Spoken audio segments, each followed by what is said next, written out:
Hey, everybody. Happy Friday.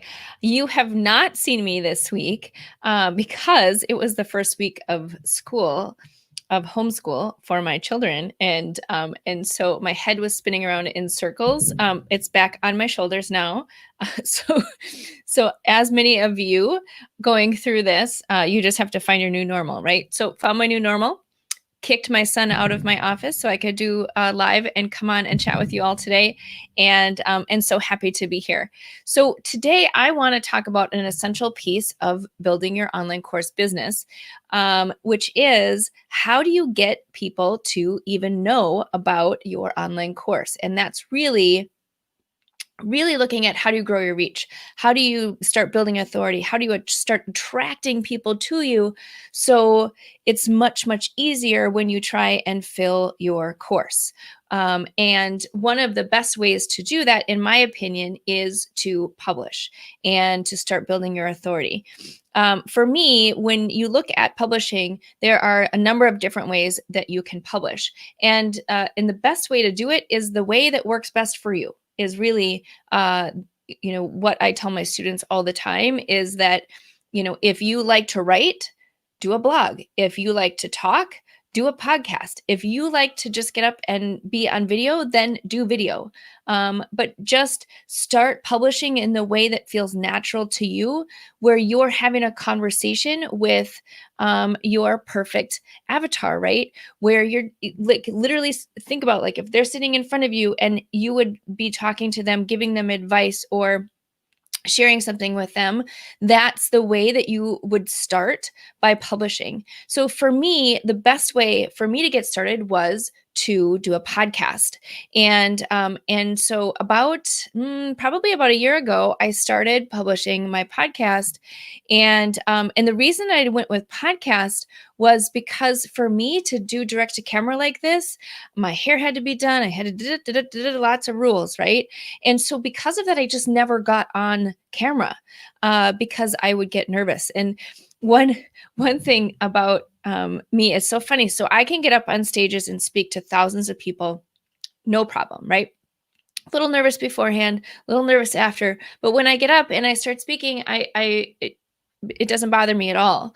But you put me in front of a camera with the lens pointing at me, and I used to start to stutter, and I used to be uncomfortable, and I would forget what I wanted to say, and I would just sort of freeze.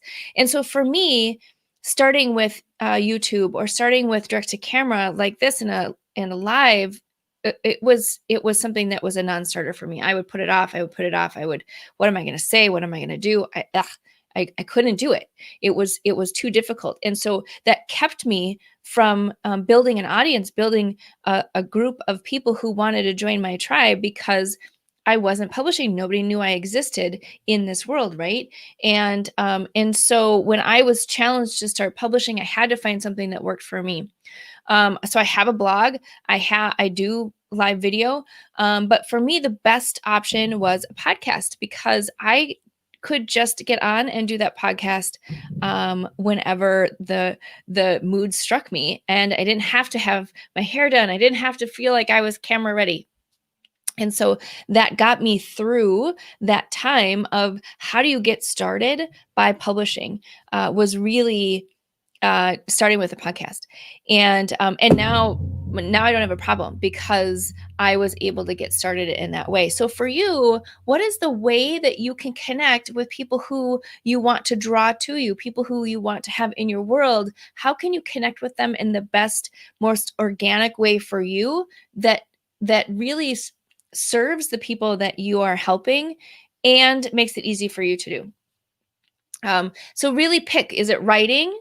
Is it talking? Is it being on a podcast? Or is it being direct to camera? Is it getting on and really expressing yourself visually in this way, right?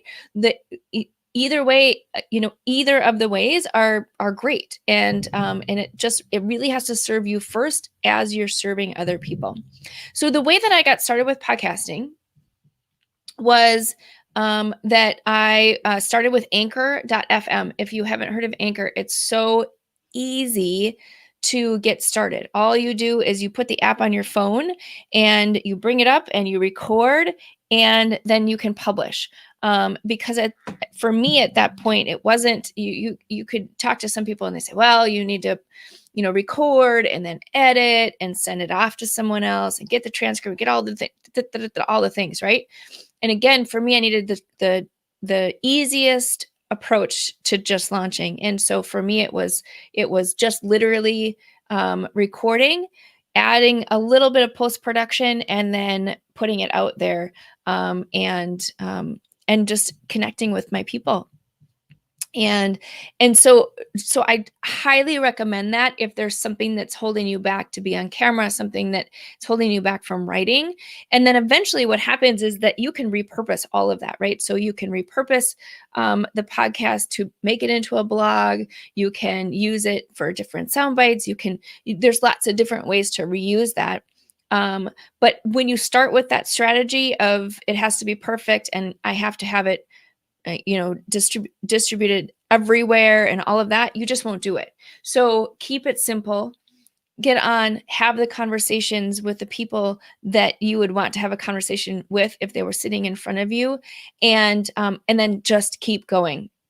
What will happen is that you will find your voice, you will find your unique position in what you're saying, and before long, it becomes something that you're just excited about doing. I never thought a year ago that I would love recording a podcast, but I absolutely love it because I get a chance to connect with the people that are in my community, that are in my tribe, people who are interested in building online courses, and I get to connect with them in a way that feels authentic to me. So it doesn't feel like work.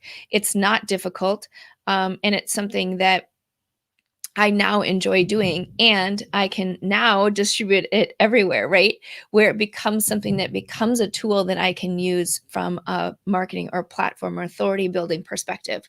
And so if you are in that place where you've either heard somebody say, publish, you need to publish, you need to build your authority, and it is super stressful for you to get on camera and do this kind of engagement, then maybe a podcast is right for you. Maybe just recording your lesson or your thoughts or your insights that you come up with is the right approach for you. Or maybe it's writing. Maybe it's putting together a blog post, and that is how you start to engage with the world.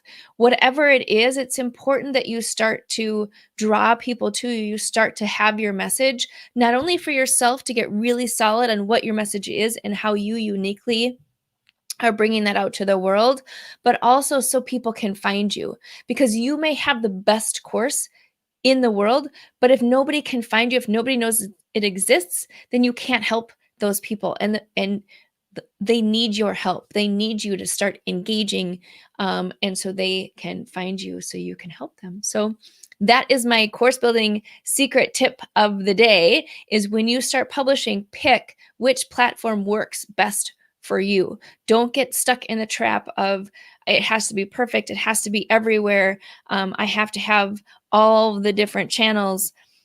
Pick one and make sure that it works for you, because this is about developing your routine, developing your habit, and developing your voice in the best way that you can, with the intention of drawing people to you. So there you go. Hopefully this serves you today. And thank you for coming on this journey with me on a Friday. I am feel alive for the first time after lots of Google Meets and scheduling conflicts and lots of random school challenges this week. So if you are in the same boat that I am, we'll make it through, right? We will get there, and our kids will thrive this year. So, all right, with that, happy Friday.